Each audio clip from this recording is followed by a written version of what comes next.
Hajin said that this was a time capsule, but Nayun was still confused by it. She seemed to have never heard of such an item. While pointing to the time capsule, Hajin explained, "Did you see the number there? If you change it, you can go back in time to the past. More precisely, this item can make you relive the past buried in your subconscious." But Nayun said that was not what she meant. She asked, "Didn't you look for this so you could use it yourself?" Hajin was silent for a moment hearing that. He then asked back, "There's no use in me using it. It's not as if I know what they look like anyway."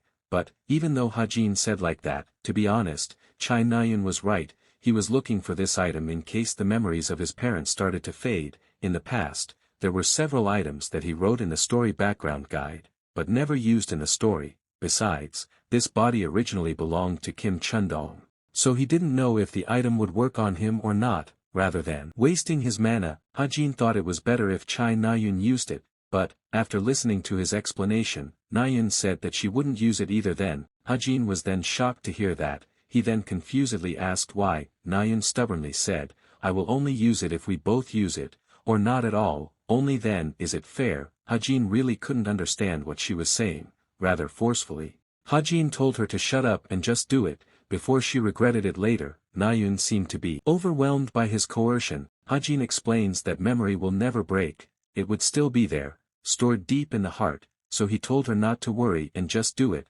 Nayun blushed at his comforting words, feeling that he had succeeded in convincing her. Hajin then asked her, "What time would you like to travel to?" Somewhat hesitantly, Nayun replied that she wanted to go to 2013, March 13th. After saying that, Nayun then immediately used the time capsule and headed to the time she wanted. The day she was headed to was her birthday, so, when she opened her eyes, the first thing she saw was a variety of gifts and birthday cakes in front of her. She has now returned to her form when she was a child. Nayun was really shocked and couldn't believe what she saw. She didn't think she would actually go back in time. She was also very happy when she saw the birthday cake specially designed for her, and when she tasted the cake. The taste was even the same as what she remembered. But, when Nayun was busy eating the cake, someone suddenly came from behind her. The person asked her if she had eaten the cake. He asked her to wait for a while and eat it together. The person's voice was a voice that was both familiar and unfamiliar to Nayun, and when Nayun looked back, she then saw someone she missed a lot, her older brother, Chai Jinyun. With a gentle smile, Chai Jinyun then wished her a happy birthday. Chai Nayun held her skirt tightly when she saw him. She thought that she couldn't cry, so, with a sweet smile, Nayun then greeted him back. Nayun thought that she couldn't cry on a happy day like today, because today was her only birthday. When all her family gathered, all her family came to give her gifts. They looked very fond of her, and Nayun also seemed to enjoy the moment. And when almost all of her family had given her gifts, came someone she missed very much. While walking towards her,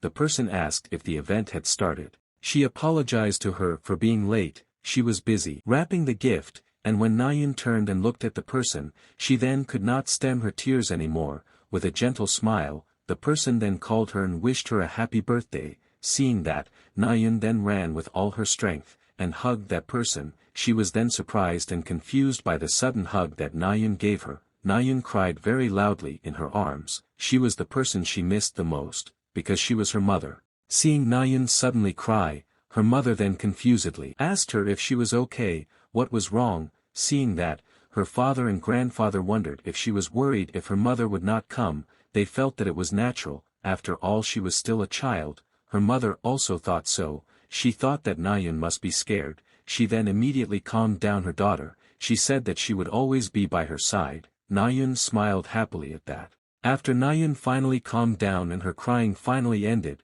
her brother then showed her the scooter that he had gifted her. After all the family members finally gathered, this was the time when they would cut her birthday cake. While holding Nayun, her mother wondered if it was time for them to blow out her birthday candles. She then said to Nayun if she closed her eyes and prayed before blowing out the candles, then her prayer will be answered. Nayun was just silent while deeply pondering her mother's words. Honestly, she felt that her prayers had been answered, because she could see her mother again, but if she could be a little more greedy, she begged as much as possible, don't let her forget the memories of this day. After that, Nayun then blew out her birthday candles, but Nayun's wish was not only that. While turning to her elder brother, Nayun silently prayed that she could meet her elder brother again.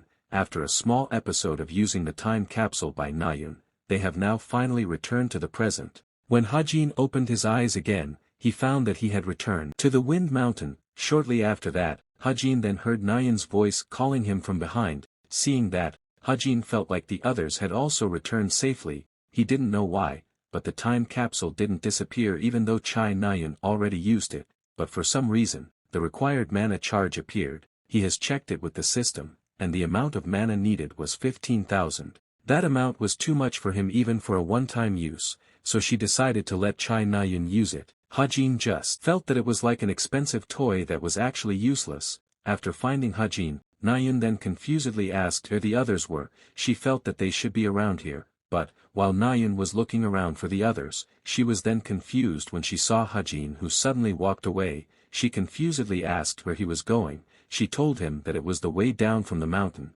Hajin said that he knew that. He wanted to go home. Nayun was surprised and confused to hear that. She asked if he didn't want to practice. Hearing that, with a haggard face, Hajin replied no. He said that he was very tired now. Hearing that, Nayun finally realized that. She felt that it made sense because he was in the past longer than them. With a bit sleepy, Hajin asked her to tell the others about his leaving. Nayun understood, but, when Hajin was about to walk away, Nayun suddenly remembered something and called him back. With a grateful face, Nayun thanked him for everything today. She also promised to treat him to a meal later. Hajin smiled slightly at that. He said that he understood. He felt that Nayun looked very happy. It made him wonder what good memories she saw. After parting from Nayun, Hajin then looked around to make sure no one was there. It seemed that Hajin had lied to Nayun about him going home, because he will settle his business with Tomer first at this time. Tomer a while ago sent him a message containing her account number. She asked him to send the money. Here, she will return it as soon as possible. Before coming to Wind Mountain, he made Tomer sign a loan agreement and a mana oath. Tomer at that time was very reluctant and even questioned him if she wanted her to sign such a crazy thing. Hearing that, Hajin asked her back if she thought he would hand over that much money for free. Since Tomer had sent a message with a remittance request, it meant that she had agreed to the contract. Hajin did not hesitate anymore and immediately sent the specified amount to Tomer's account. Shortly after that, he then received a notification regarding the receipt of the Violet Banquet information fee from Tomer. He was quite surprised that Tomer paid the information fee as soon as she received the money. After that, Hajin then thought that he would change the name Fernan Jesus to the fake name Benjamin Agus, but his attention was then immediately distracted when she heard the sound of hurried footsteps, and what worried him was that the footsteps were coming from a familiar direction, and when he got closer and finally saw the person, he was then surprised to see that it was Chai Nayun. Nayun's face looked very anxious and panicked at this time. Hajin was really confused as to why she suddenly left in such a hurry. She also had to look that serious, but he then immediately realized something. He wondered if this was something related to Chai Jin-yoon.